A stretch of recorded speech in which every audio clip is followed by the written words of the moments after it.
Hi guys, welcome back to JD's Kitchen and thank you guys for stopping by. If it's your first time here, you are welcome to my channel. Today I'll be sharing with you guys how to make ekwang.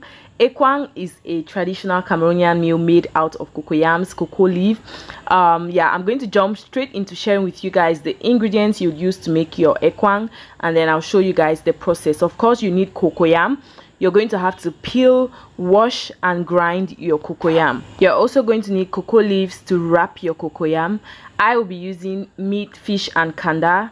And then also you need bush pepper, white pepper, garlic and ginger, seasoning cubes and salt. This is some grounded pepper, crayfish, and then you're also going to be needing contri onion. Like, this is a very special ingredient.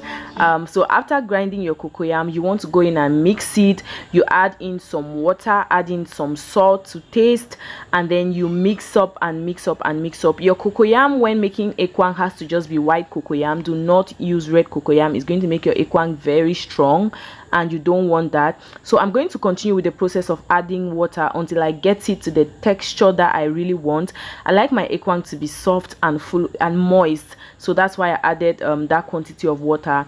Now you're going to, after mixing properly, you're going to add oil into your pot and make sure the oil goes round the pot, and then you cut and wash your cocoyam leaves. Of course, I already cut it, wash it, and then I put it on a sieve so that it can drain the water. Now my cocoyam leaves are not very fresh because I bought them the previous day, but if you want very fresh cocoyam leaves, you can buy on the same day you want to make your ekwang. If there is a method that you can preserve cocoyams after cutting, I would like for you guys to tell me. I'm going to share with you guys a trick as I go in on this video. So when I tied my cocoyam, my ekwang, I realized that my leaves were going to be short, and so there's something that I grew up seeing. I can't remember if I saw from my mom or maybe when there were meetings or family meetings and when many people are coming to the house to cook. That happens a lot in Cameroon. There's a trick that I saw that when your leaves are short, when you can tell that your leaves are going to be short and you don't have where to get leaves, you can scoop some cocoyam like in a spoon, and then you drop it on the ekwang in different spots. Okay, it's still going to stick and it's not going to cause any problem in your ekwang. At some point you guys are going to see me do that, so that's why I just went ahead to explain, because my leaves were short. Okay, but then later on again, okay, you guys can see that's what I'm doing. So when I know my leaves are going to be short, I will do that, and it doesn't actually cause any harm. Now I go ahead and I add my ingredients as I tie my ekwang. So when I tie like a first layer, just before I get to halfway in the pot, I put in some cubes, I put in some canda, some fish and some meat, and I put all of them in raw, and then I put in some I made sure the meat and the canda had some seasoning on them before I put them in the pot, and then I continue tying. So that's how I do it. I put in my seasoning cubes and then my meat and fish and canda. I put them in layer by layer. So you're going to see me doing that as I go. Okay, you see I've added another layer. Now at some point I'm going to realize that I have some leaves behind my house, which I didn't realize before I started putting in the cocoyam, because my leaves were going to be really short and it wasn't a market day that I could jump in and buy some leaves.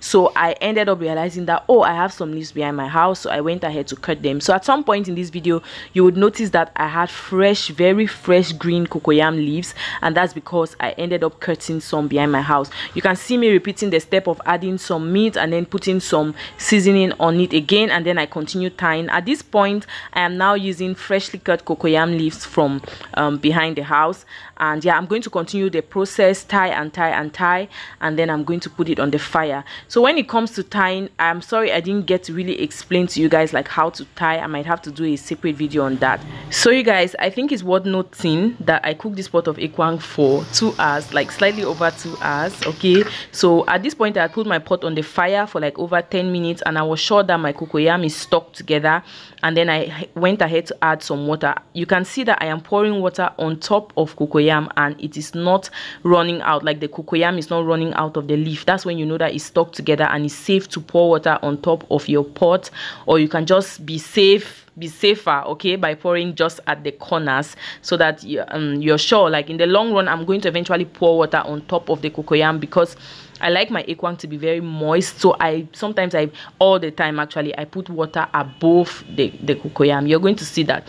So now I'm just going to mix up my spices. I do this a lot. I like to mix my spices in water before pouring it in the pot. So I had my grounded country onion, I had my white pepper and my bush pepper, and then I added a little bit of pepper. We don't eat a lot of pepper.